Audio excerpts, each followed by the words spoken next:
5 seconds to go.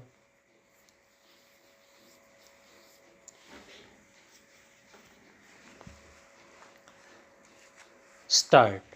Per incurium are those decisions given in ignorance or forgetfulness of some inconsistent statutory provision or of some authority binding on the court concerned, so that in such cases some part of the decision or some step in the reasoning on which it is based is found on that account to be demonstrably wrong. We are of the opinion that in view of the clear provisions of Section 7.2 of the Criminal Law Amendment Act 1952 and Articles 14 and 21 of the Constitution, these directions were legally wrong. In MCD versus Gurnam Kaur, a three-judge bench of this court held that a decision should be treated as given per incurium when it is given in ignorance of the terms of a statute or of a rule having the force of a statute. In Punjab Land Development and Reclamation Corporation Limited versus Labour Court, a five-judge bench of this court said the following in the context of the principle of per incurium for ignoring statutory provisions. As regards the judgments of the Supreme Court allegedly rendered in ignorance of a relevant constitutional provision or other statutory provisions on the subjects covered by them, it is true that the Supreme Court may not be said to declare the law on those subjects if the relevant provisions were not really present to its mind.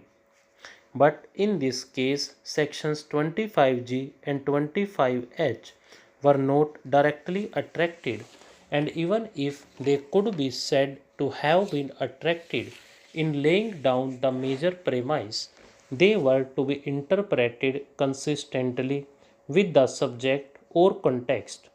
The problem of judgment per incurium when actually arises should present no difficulty, as this court can lay down the law afresh if two or more of its earlier judgments cannot stand together. In N. Bhargavan Pillai versus State of Kerala, a two-judge bench speaking through Arijit Pasayat judge noted that a judgment cannot be treated as a binding precedent if it fails to notice a specific statutory bar. Coming to the plea relating to benefits under the Probation Act, it is to be noted that Section 18 of the said Act clearly rules out application of the Probation Act to a case covered under Section 5.2 of the Act. Therefore, there is no substance in the accused appellant's plea relating to grant of benefit under the Probation Act. The decision in Bor Gowda case 2010 SCC 260 2000 SCC Criminal 1244 does not even indicate that Section 18 of the Probation Act was taken note of.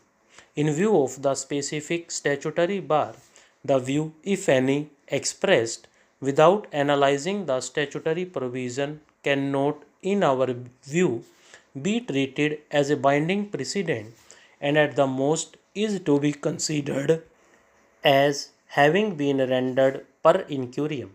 Looked at from any angle, the appeal is sans merit and deserves dismissal, which we direct.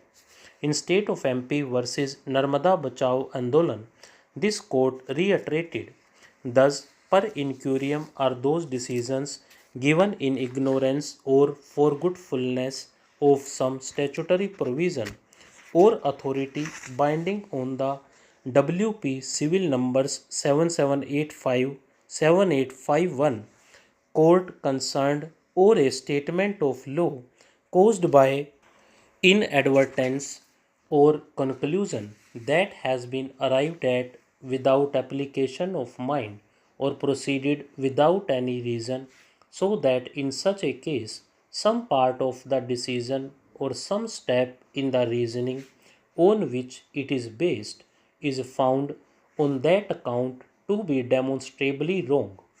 Subsequently, in Forest de Lawson Limited versus Jindal Exports Limited, this court observed a prior decision of the Supreme Court on identical facts and law binds the court on the same points of law in a latter case.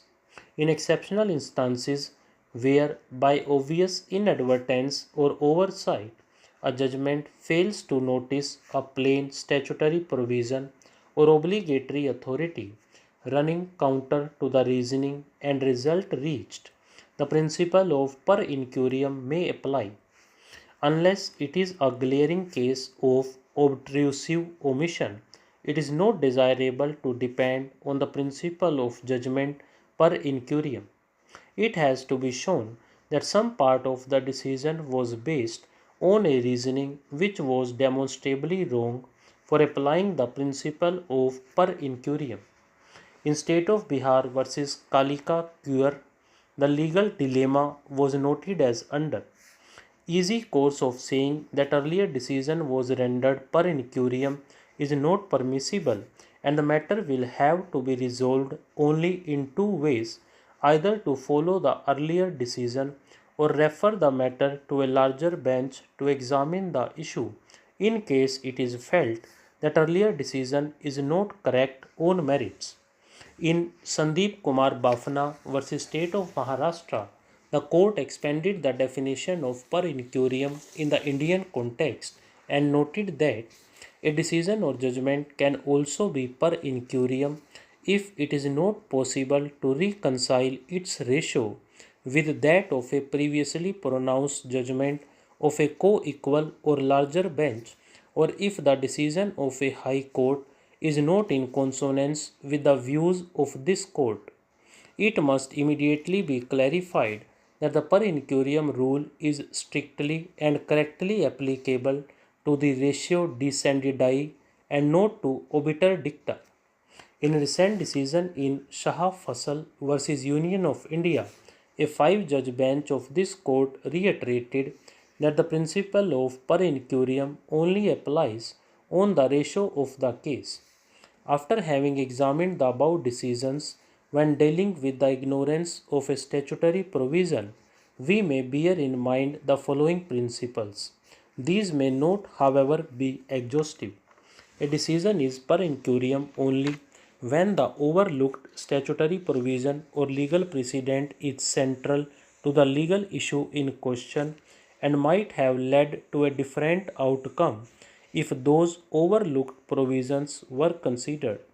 It must be an inconsistent provision and a glaring case of obtrusive omission.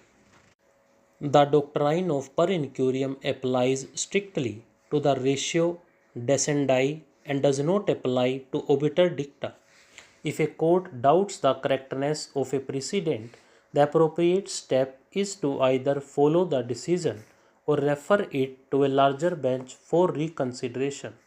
It has to be shown that some part of the decision was based on a reasoning which was demonstrably wrong for applying the principle of per incurium. In exceptional instances where, by obvious inadvertence or oversight, a judgment fails to notice a plain statutory provision or obligatory authority running counter to the reasoning and result reached, the principle of per incurium may apply. Applying the above principles to the case at hand, let us now apply our mind to the reference made in the context of the decision in Mukund Devgan 2017. The following questions were referred. What is the meaning to be given to the definition of light motor vehicle as defined in section 221 of the MV Act? Whether transport vehicles are excluded from it. Whether transport vehicle and omnibus, the gross vehicle weight of either of which does not exceed 7500 kg, would be a light motor vehicle, and also motor car or tractor or a road roller unladen weight of which does not exceed 7500 kg, and holder of a license to drive the class of light motor vehicle as provided in section 10(2)(d) would be competent to drive a transport vehicle or omnibus, the gross vehicle weight of which does not exceed 7,500 kg, or a motor car or tractor or road roller, the unladen weight of which does not exceed 7,500 kg. Stop.